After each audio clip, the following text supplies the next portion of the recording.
अस्सलाम वालेकुम नाज़रीन, न्यूज़ टू यू विरसा में मैं हूँ असगर चौधरी। इस प्रोग्राम और ये जो सीरीज़ है, इस सीरीज़ में हम आपके सामने रखेंगे वो तारीख़ी वाक़यात, तारीख़ी शख्सियात और तारीख़ी मकामात के हवाले से कुछ हक़ाइक़। और आज जो चीज़ हम आपके सामने रखने जा रहे हैं उस पर सुन के आपकी भी अकल दंग होगी कि 1961 में अगर इस्लामाबाद की बुनियाद रखी गई है तो 1200 साल कबल यहाँ पर मस्जिद कैसे बन सकती है। मुकम्मल तहकीक के साथ हम आपके सामने पेश करेंगे उसके हक़ाइक़। अगर अभी तक आपने न्यूज़ टू यू को सब्सक्राइब नहीं किया तो उसे सब्सक्राइब कर लीजिए, बेल आइकन को प्रेस कर लीजिए ताकि जो भी नए प्रोग्राम और नई वीडियोज़ आ रही हैं वो बर वक्त आप तक पहुँच सके।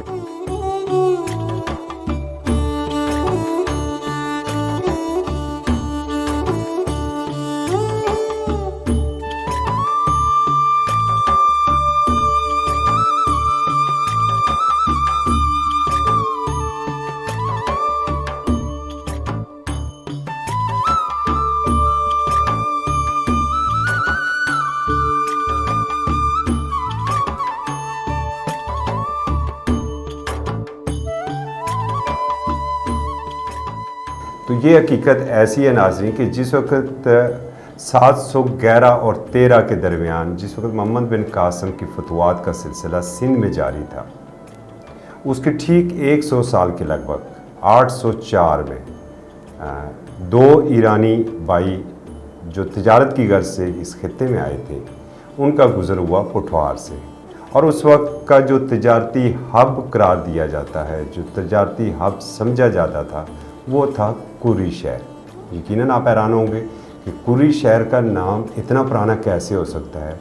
रावलपिंडी को होना चाहिए तिजारती हब, मगर जब हमने तहकीकात की तो पता चला कि इस तहकीक में ये चीज़ सामने आई कि कुर्री शहर इस खित्ते का कदीम तरीन तिजारती मरकज़ था। ये जो दो ईरानी भाई हैं, अब्दुल लतीफ़ और अब्दुल हफीज़, इनका गुज़र वहाँ से हुआ, जिनमें से इनका एक भाई जो थे अब्दुल लतीफ़, वो रुक के यहाँ पर तबलीग की गर्ज से, और यहाँ पर उन्होंने कुर्री शहर में एक मस्जिद की बुनियाद रखी।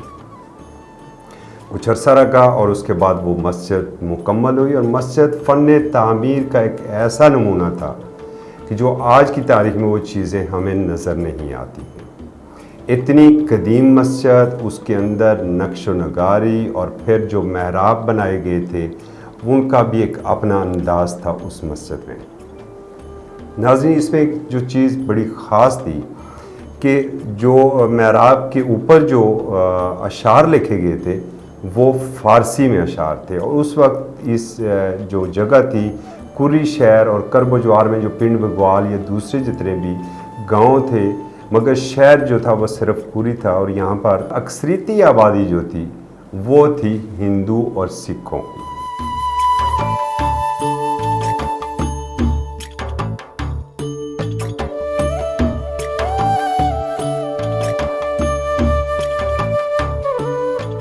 जी बताइएगा, ये किसका घर था और इसकी क्या तारीख है? इसकी तारीख ये है कि ये कोई जो पुराने जो सरदार थे ना, सिंह जी जी, जो रिच फैमिलियां थी, अमीर तरीन, ये उन लोगों के घर इस स्टाइल के थे। वैसे तो गरीब लोगों के तो नॉर्मल थे, लेकिन ये जो स्टाइल बना हुआ है, ठीक है, इस तरह ये बने हुए गार्ड की जगह और दिए की जगह रोशनी की, ठीक है। ये बड़े बड़े अमीर तरीन जो थे ना हिंदू सिख बरादरी, जी जी, लोगों के ये इस तरह के। ये दो और भी हैं, मैं आपको वो भी बताऊंगा। तो इसका मतलब है उस वक्त अक्सरियत यहाँ पर हिंदुओं और सिखों की थी और मुसलमानों, तीनों जो मज़ाहिब थे वो यहाँ पर थे। यहाँ पर मौजूद थे, इकट्ठे थे। पार्टीशन के बाद फिर यहाँ से बस वो ठीक। हिंदू लोग चले गए, बस बाकी मुसलमान ही रह गए हैं जो अभी तक।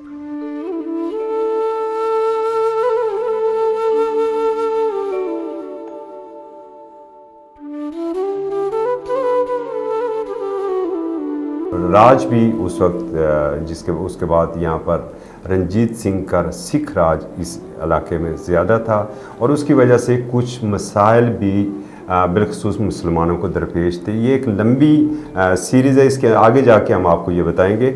इस पे जो कुछ जो मुहक्किकीन हैं जिन्होंने इसके ऊपर तहकीक की है वो भी ख़ासी मालूमात मौजूद हैं। और इस पे एक नौजवान मुहक्किक अमजद चौधरी, जिनका तल्लक मारगला हिल्स की दूसरी साइड पर है, उन्होंने इसके ऊपर एक पूरी तफसील लिखी थी। तो जो कुरी शहर है, इसका हम थोड़ा सा आपको तारफ़ ज़रा करवाना बड़ा ज़रूरी समझते हैं कि अब जदीद इस्लामाबाद में कदीम कुरी शहर कहाँ पर है। तो नाज़रीन, जब आप चक शहजाद वाली रोड में, और जो NIH की वजह से वैसे भी खासी मकबूल रोड समझी जाती है और एक तरफ उसके बड़े बड़े फार्म हाउसेज हैं, इसी को जैसे ही आप क्रॉस करते हैं तो आगे एक छोटी सी सड़क, कदीम जो पहले सड़क जाती थी, वो जाती थी कुरी शहर की तरफ। ताहम भला हो इसमें कुछ हमारी बड़ी हाउसिंग सोसाइटीज़ का कि उन्होंने अब रोड वहाँ पर अच्छा खासा खुला कर दिया है। ताहम जब आप 2 किलोमीटर आगे जाते हैं NIH से, तो दाएं तरफ एक सड़क निकलती है, टूटी फूटी सड़क है, वही बदहाल जो माजी की हमें बता रही है सूरत हाल। उस सड़क के ऊपर आप जाते हैं तो पुगडंडिया क्रॉस करते करते टेले के ऊपर जब आप जाते हैं तो सामने एक गांव है, शहर है। उसे गांव तो नहीं कह सकते, शहर है, मगर चूँकि वहाँ पर तामीर और तरक्की नहीं है तो इसलिए हम उसे पसमानदा तरीन शहर ही कहेंगे। उसके बीचों बीच आपको कदीम इमारतें नज़र आएंगी, वहाँ पर आपको पत्थरों की बनी पगडंडियाँ नज़र आएंगी, पुराने वहाँ पर आपको कुएँ मिलेंगे, और उसके दरमियान एक जो मस्जिद है जिसका नाम है कदीमी जामा मस्जिद कुरी शहर।